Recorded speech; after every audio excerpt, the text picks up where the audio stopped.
Armenia is like in a very difficult situation. It's a small, landlocked country. It does not have a lot of political power. It's surrounded by enemies. Its most favorable neighboring state is Iran. It has to make compromises of some sort in order to survive. And I think that Russia, historically, when you look at the Armenian-Russian relationship, Russia has always looked first to its own interests, secondarily to Armenian interests. Armenia has benefited from being a secondary partner in that relationship at certain historical periods, and maybe now, but I don't want to underestimate the risk. It's a serious problem. I'll just be real quick here. In the late 90s, a high-ranking person in the defense ministry of Armenia told me, he said, you know, we're free now. Armenia's independent and free. He said, 20 years ago, we took orders from Moscow. Now, we take orders from Washington, D.C., and we take orders from Moscow, and Washington, D.C., and Moscow takes orders from Washington, D.C., and that makes us free. That's our freedom. So, I mean, that's a quick answer, but and it's on the political level, not the economic level. I know your question was about the economic, and that's a good one, but it's a long story. I'm not sure I know the answer. Anthony, did you have a question? Yeah, a question for Bakhtar, or actually any of you. The sense I get is that while the U.S. is certainly bulking up with NGOs in Armenia, there's probably no orange-style revolution on the near horizon. But, I mean, it seems the Kocharyan administration's been pretty nimble about continuing in the good graces of the U.S. But in the medium term, and looking down, do you see specific segments of society that are being cultivated? You asking me? Yeah. Specific for an orange revolution?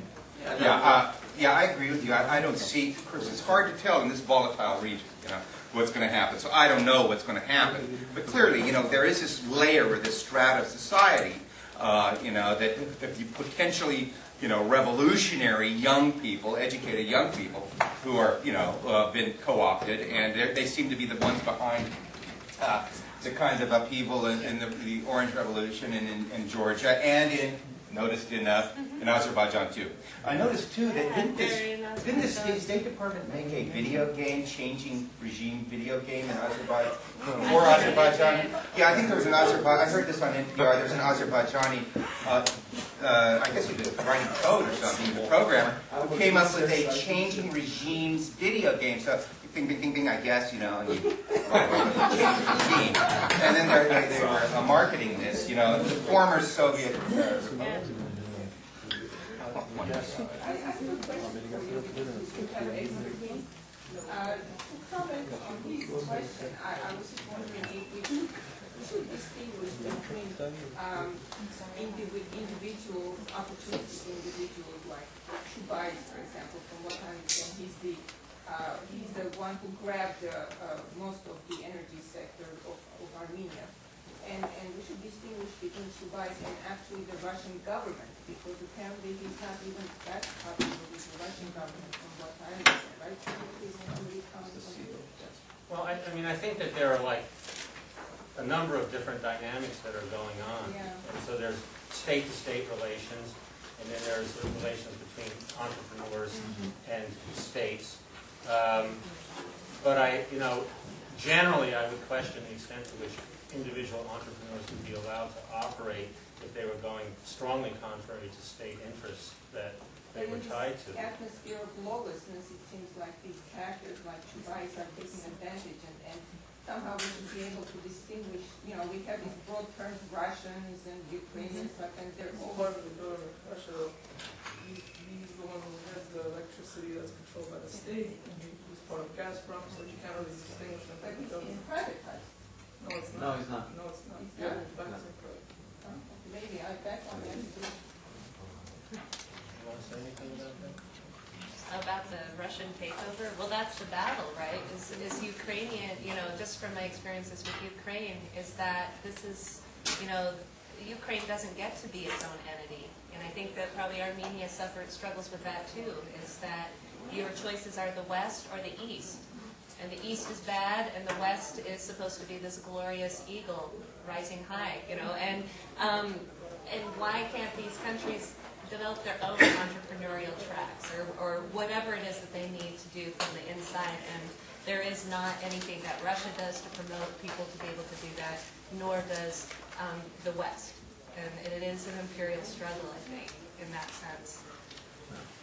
Henry? If you don't have time, it's okay. Well, I'm waiting for Doug to come in. All right. He's not here.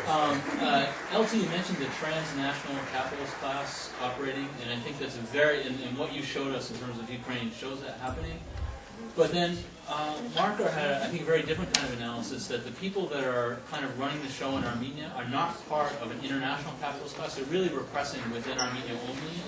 Is there a distinction there? I mean, could you comment on that distinction? Maybe both of you could talk about that, whether there's, you know, kind of old style, kind of internal domination, and also new styles of real international class where, you know, various people are tied into international centers of power and are not just operating within their own kind of small country.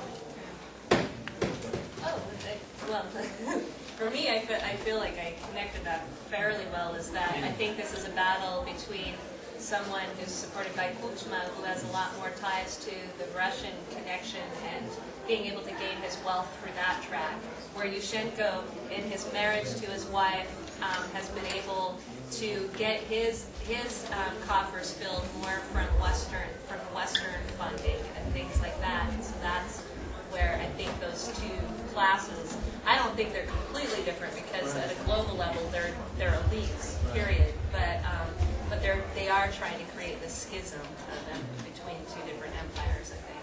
Okay, thank you very much. I'd like to turn this over now to Doug, the prime organizer. So